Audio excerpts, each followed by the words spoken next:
अॼु पाण हर दिल अज़ीज़ शाइर श्री हरि दिलगीर जो सिंधी साहित्य जे खेत्र में कहिड़ो अद्भुत योगदान आहे उन जे बारे में ॼाण हासिल कंदासीं। ही टॉपिक MDS यूनिवर्सिटी पारां जारी थियल पाठ्यक्रम जे BA पार्ट सेकेंड सिंधी जे सेकेंड पेपर में रखियल आहे।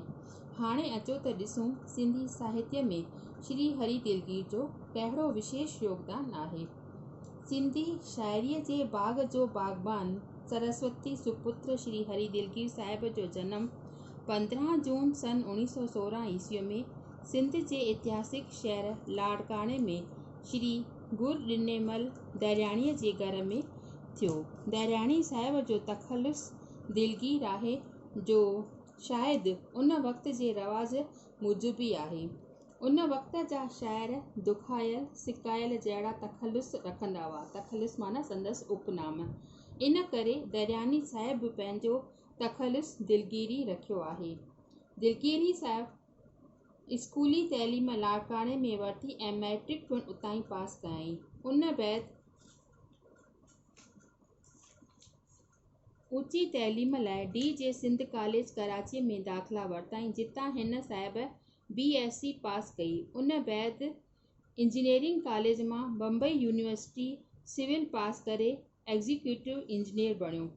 विरहाङे बैदि ॿियनि जीअं हिन सिंध की न छॾी। 1958 ताईं पाकिस्तान में ई रहियो, मगर पोइ पिता ऐं माता जी वफ़ात खां पोइ ही साहिब सिंध मां लॾे हिंद में आयो। 1959 खां हू साहिब तइलीमी खेत्र में तोलाणी फाउंडेशन गांधीधाम पॉलिटेक्निक में प्रिंसिपल जे पद ते रहियो। दरियानी साहिब जी शादी नानकी देवी हिंगोराणीअ सां थी। शादीअ खां अॻु हिन जी शाइरी जी शुरूआति थी चुकी हुई। संदसि धर्म पत्नी कॾहिं बि संदसि साहित्यिक रुचीअ जे आॾो न आई, बल्कि हर तरह दिलगीर खे साथ ऐं सहकार ॾिनई। संदसि ई लफ़्ज़नि में, धर्म पत्नीअ जी सुठी ऐं हमदर्द सुभाउ जे करे ई मां दोस्तनि सां दोस्ती निभाए सघां थो।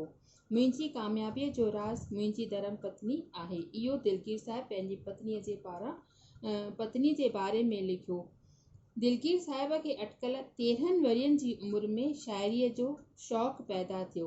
संदसि पहिरीं कच्ची पिकी रचना लाड़काणे सिंध जे हिकु हफ़्तेवार अख़बार में शाया थी हुई। पहिरीं कविता जे शाया थियण ते खेसि बेहद ख़ुशीअ जो अहसासु थियो। श्री प्रभु वफ़ा दिलगीर साहिब जो मारोड़ ऐं हम क्लासी आहे। हिन बि तंहिं वक़्तु अञा लिखण जी शुरूआति ई कई हुई। ॿई ॼण साहित्यिक अंगण में गॾु शुरूआति कई हुअऊं। दिलगीर जो उहो पहिरियों शेर नवाज़ अली न्याज़ पढ़ियो ऐं खेसि तमामु घणी शाबाशी पिणु ॾिनई। दिलगीर साहिब ऐं प्रभु वफ़ा ॿई संदसि ओताक ते वञी इल्मु अरोज़ जी सिख्या वठणु लॻा। न्याज़ साहिब जी शाइरी जो धाको सिंध जे मुशाइरनि में वॻल हो। होशियार उस्ताद जे संग में कुझु ई ॾींहंनि में ॿई शेर जे फ़न में रची रास थिया। अहिड़ीअ तरह श्री हरि दिलगीर जो पहिरियों उस्ताद नवाज़ अली न्याज़ हो।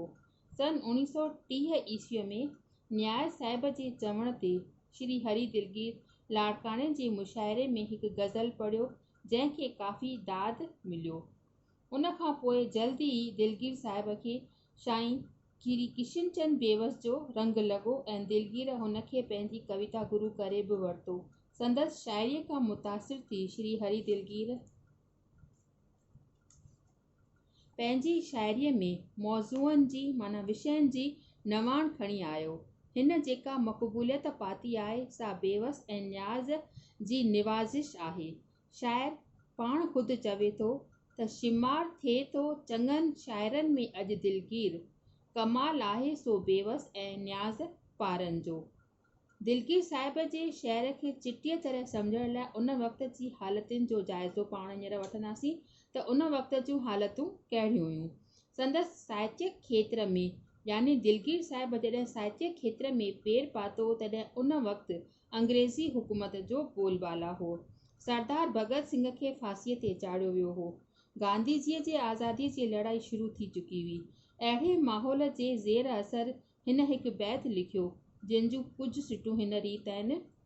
छुटकी पेई छोह मां गोलीअ ते गोली, आया बांका बावरा टोलीअ ते टोली, हिक ॿिए सां होली मांझिन कई मैदान ते। इहा हक़ीक़त आहे।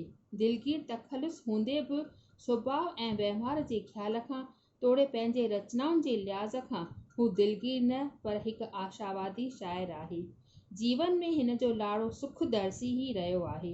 हिन जे लाइ ज़िंदगी महामौज जो नाटक घर आहे। संदसि ई लफ़्ज़नि में, मां ज़िंदगीअ खे संदसि सुंदर स्वरूप में पसण जो मुश्ताक़ आहियां, माना चाहींदड़ आहियां। मां ज़िंदगीअ खे तमामु घणो चाहियां थो, प्यार कयां थो। इहो आशावादी वरसो खेसि श्री किशनचंद बेवस वटां मिलियो आहे, जंहिंखे हिन सीने सां सांडियो आहे। हमेशह मिठी मुर्क संदसि चपनि ते नमूदार रहंदी आहे। हू खिलमुख ऐं सहज सुभाउ वारो शाइर आहे। ग़म या दुख, चिंता या व्याकुलता जहिड़ी शइ शायदि ई हिन वटि मिले।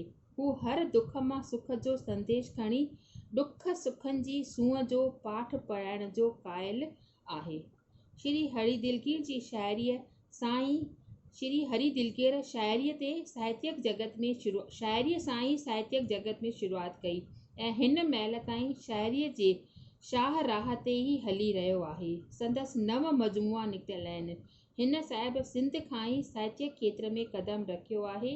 तंहिं करे संदसि पहिरियों कविता जो मजमूओ कोॾ ऐं ॿियो मजमूओ हरिश्चंद्र जीवन कविता सन 1941 में सिंध में शाये थिया ऐं उन्हनि ॿिन्ही किताबनि सिंध में एॾी त मक़बूलियत हासिल कई जो खेसि इन्हनि ॿिन्ही किताबनि ते सिंध सरकार जो इनाम पिणु हासिल थियो।